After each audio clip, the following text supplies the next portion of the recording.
Welcome to an overview of the Cleo Fulfillment Portal. Like you, many Cleo customers rely on hundreds or thousands of suppliers to keep their operations running smoothly. One of the biggest challenges we consistently hear about is the inconsistent methods of communicating or exchanging purchase orders and the desire for EDI enablement. That's why we created the Cleo WebEDI referral program. The program gives you a simple, scalable way to recommend a browser-based EDI option to smaller suppliers, one that meets your trading partner requirements without forcing them into expensive software or custom integrations. This is the WebEDI homepage. As you can tell, it mimics an email inbox with all inbound documents coming from the hub as easy to understand. So we'll show the document type, the trading partner that the document is coming from, when it was received, and any information regarding a total for that order. If I go ahead and click on this purchase order from Walgreens, I will take you through a quick order to cash process. On this initial purchase order, I just want to highlight that again, we want to keep EDI as simple as possible for your suppliers that are unfamiliar with EDI. So any information in that purchase order, we're able to easily surface that. So any purchase order information, reference information, shipment address information, as well as the specific line item information will be easy to see and understand for your suppliers here. To go ahead and respond, up here in the top left corner is a respond button. We will go ahead and respond with the purchase order acknowledgement. As you will tell within this purchase order acknowledgement, a lot of the information in these data fields is going to be pre-populated based on the information in that initial 850 purchase order. Again, under the idea that we want to make this as simple as possible and reduce any manual effort for your suppliers, we're going to be putting in anything that's required on return documents that was in an initial document. So again, anything required in the purchase order acknowledgement that's included on the PO, we're going to include. And any of the blue fields are going to be required fields that are set by the hub. This is a nice feature as it's a way to put guardrails on your suppliers and avoid any surprises in terms of return documents and return data going back to the hub. Any changes that need to be made can be done here. So all of these fields, you can click into. Any of the white fields are going to be optional. So if there are any changes, it's really easy for the supplier to go in and make those.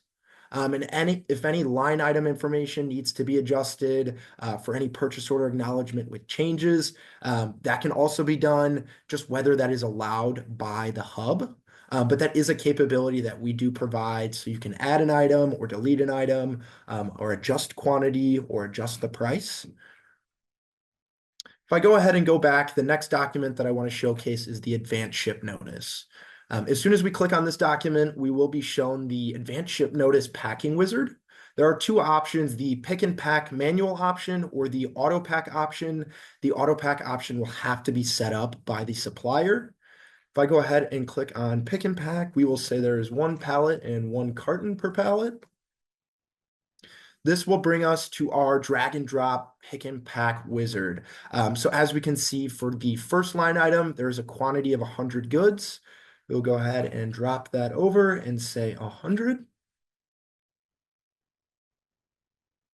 For the second item, we have 40 goods. In a similar fashion, we'll just go and drag and drop this over. Following that, we just click Finish in the top right corner here. This will bring us back to our advanced ship notice. As we can see again, a lot of the fields are going to be pre-populated based on the 850 and 855, and all of the mandated fields set by the hub are going to be highlighted in blue. For any label generation purposes, we do have those capabilities within WebEDI. So whether it is a master label, a mixed label, or any of these other documents that need to be printed or any other labels that need to be created, the suppliers do have those capabilities. And any unique formatting around labels that's mandated by the hub, Cleo WebEDI can adhere to. We just need a sample to build off of. The last document that I do want to highlight is the standard invoice document. And following a similar theme as our previous documents, We will highlight any mandated fields in blue and try to pre-populate as much of these fields as possible. Again, we want to make this as easy as possible for your suppliers to adhere to any EDI mandates that are set by you, the hub. I'll bring us back to our home screen here. The last area that I really want to highlight is the Cleo InvoicePay option. This is available, and really it serves as a way for your suppliers to get paid ahead of any normal net 30, net 40, net 60 payment terms. So they're able to finance any of their orders and receive cash ahead of time in order to pay salaries for any operational costs, really for your suppliers to use at their own discretion in order to keep their businesses running. Thank you so much for the quick tour of Cleo WebEDI. If your team has any questions around other capabilities, please feel free to reach out to our team.